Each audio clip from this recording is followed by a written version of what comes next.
I recently picked up these Todd Mcfarlane Warhammer 40k toys. Let's see what we can do with them. Here, on the Level 9 Laboratory. This will be my first time using LED filament lights, so it's going to be a bit of an experiment.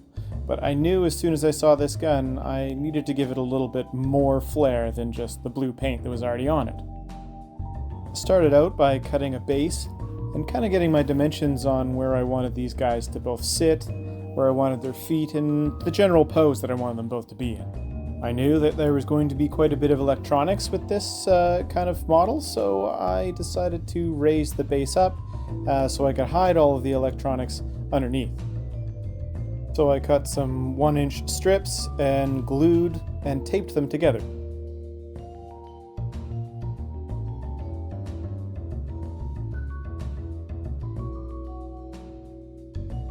Then, after measuring and marking out on the base, I knew exactly where it was going to go and decided to glue it all down.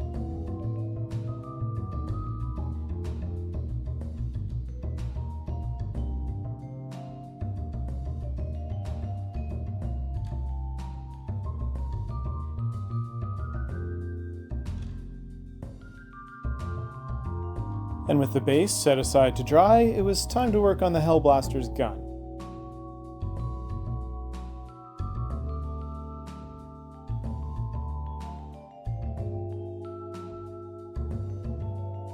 And just to sort of wrap my head around what I was going to do, I set everything down to kind of make a mental picture of what this was going to look like once it was all set up and ready to go.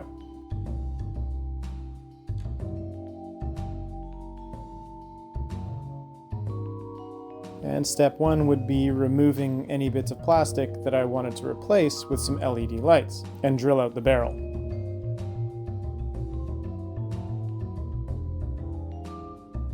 The plastic for these Mcfarlane toys is actually quite flexible, so it wasn't too hard to cut and dig lots of these little bits out.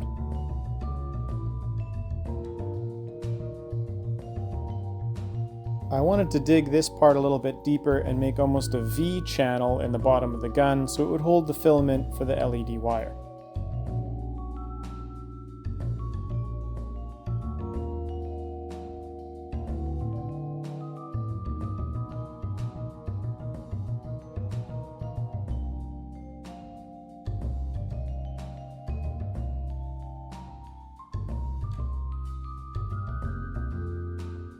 After spending a little bit more time carving out the remainder of the plasma, I started to drill out the barrels.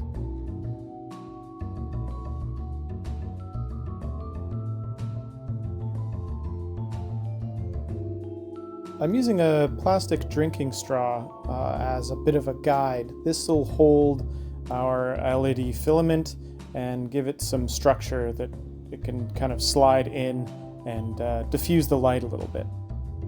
I'm just adding layers of glue here to try to build up the plasma blast that will be exiting the barrel of the Hellblaster's gun. By dipping my glue gun in water and expelling glue out of it, I was able to make these kind of icicles that I knew would catch the LED filament's light and really have the gun give it an explosion effect as if the barrel was blasting off a plasma shot.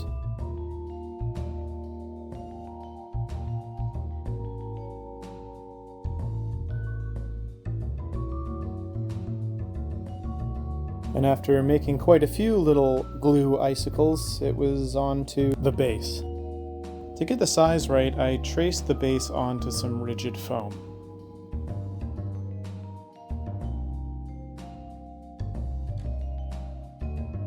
This is a foam typically used in construction, and it's also called rigid insulation if you want to find it at any hardware store. I drew out the general shape of an explosion as if a bomb or a meteor or something hit that planet.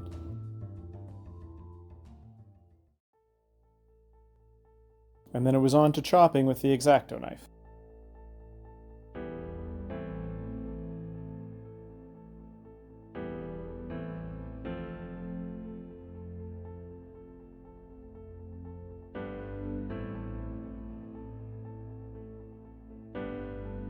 This foam is quite easy to carve. and it also allows for a lot of detail. However, it does make quite a mess.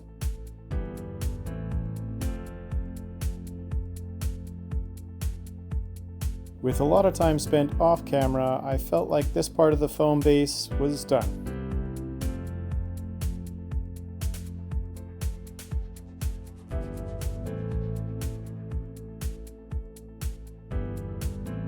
And now I could see what the final product would eventually look like.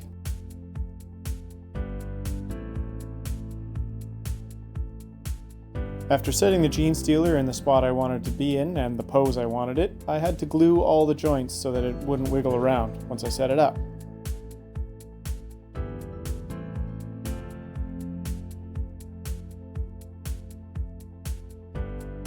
After drilling a hole through the base and letting some armature wire run all the way through, I drilled some holes into the foot of the Genestealer so that it could be propped up on these little wires. I actually had to bust up some Warhammer 40k terrain to use as these craters. I then hot glue a whole bunch of little bits of debris.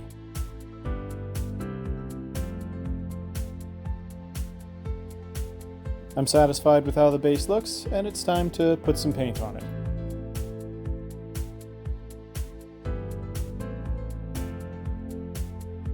I start off by giving it a good coat of black acrylic paint.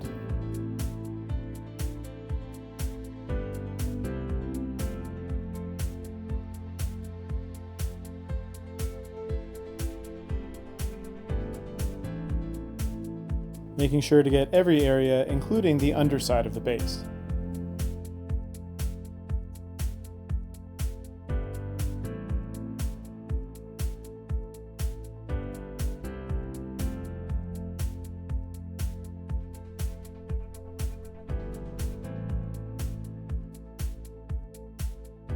Once that was done, I took some white acrylic paint, mixed it with a bit of black to get a good gray, and began dry brushing the whole thing.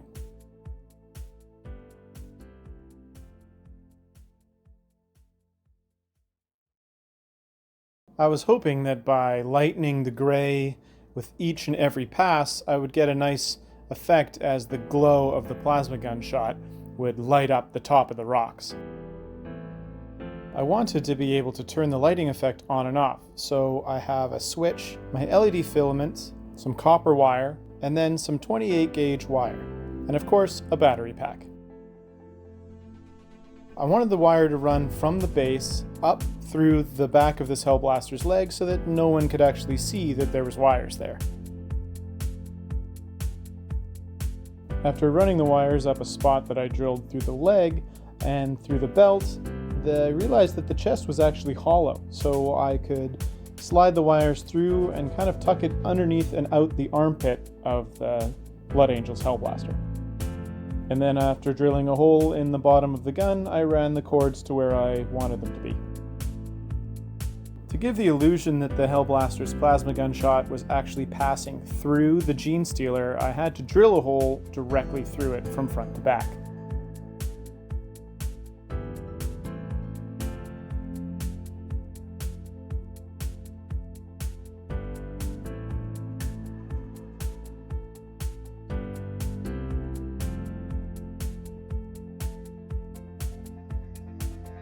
I also wanted to have the effect as if the arm of the Genestealer had been blown off and was suspended in time a little bit further back as its leaping action would leave it in the dust. The drinking straw was just an easy way to add a pipeline that the LED filament could slide through and wouldn't have any impediment as I move it through.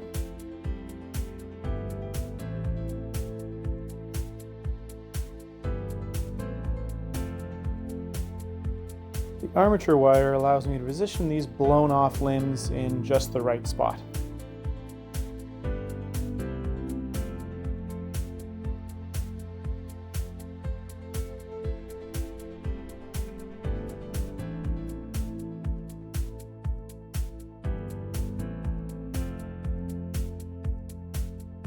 Then, to fill out some of the more gruesome bits, I use some green stuff.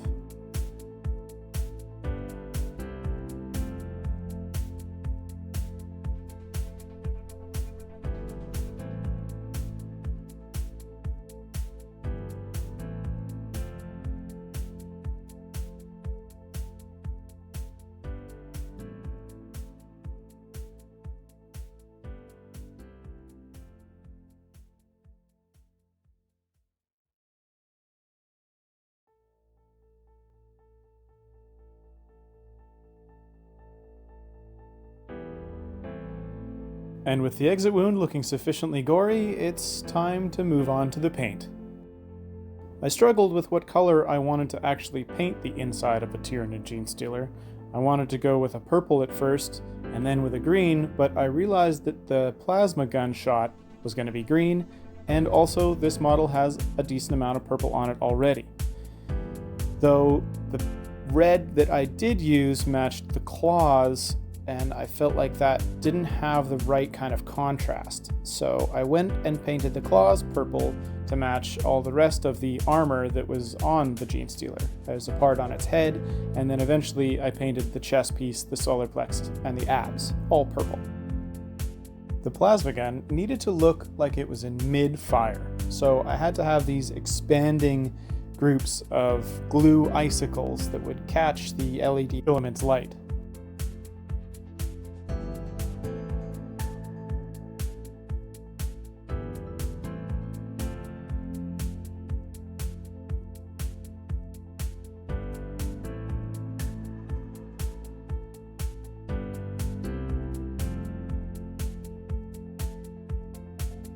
I also wanted the Tyranid Genestealer to look like he was just receiving that Hellblaster shot.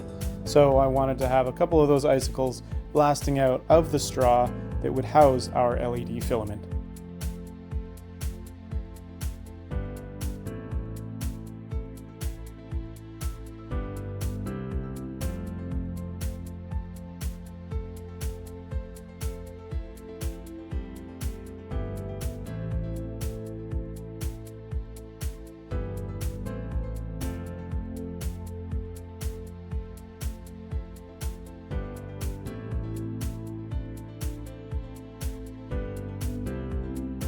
With everything lined up, it was just a couple more holes I had to drill to run some of the electrical wires into the base that we made earlier.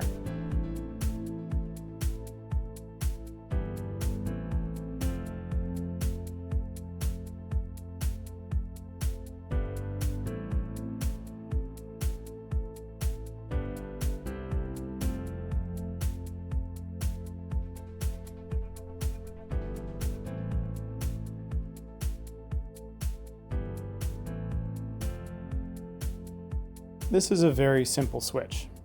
I just attach the positive to one side and where I want the positive to go to the other side, and the toggle switch essentially does the rest.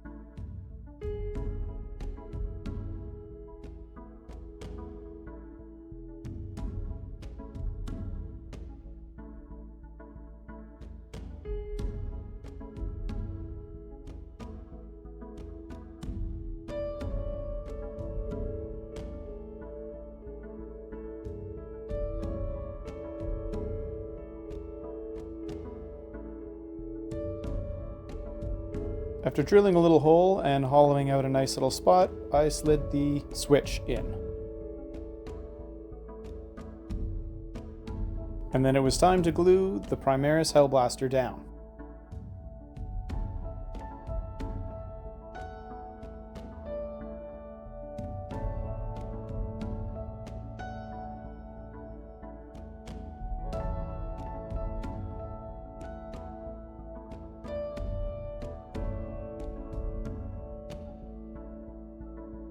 So here I've actually got a 1 foot long LED filament. I attached the negative end to a long piece of copper wire. This also gives it a bit of rigidity, as the copper wire is quite a bit less flexible than the LED filament. With the rigidity of the copper wire, I'm quite easily able to slide our flexible filament all the way down to the end of the straw. After sliding the end of the straw into the end of the Hellblaster's gun and lining both straws up, I could then easily slide our LED filament into our Genestealer's chest.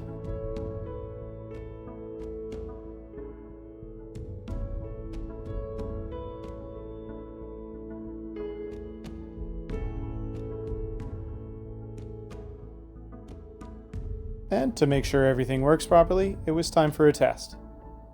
Looks good.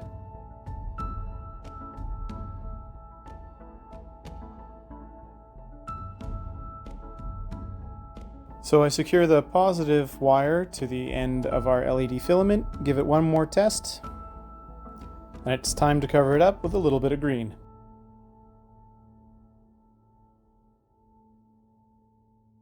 And here we are. It's time for our final creation.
I'm releasing new content all the time, so like, subscribe, and hit the bell.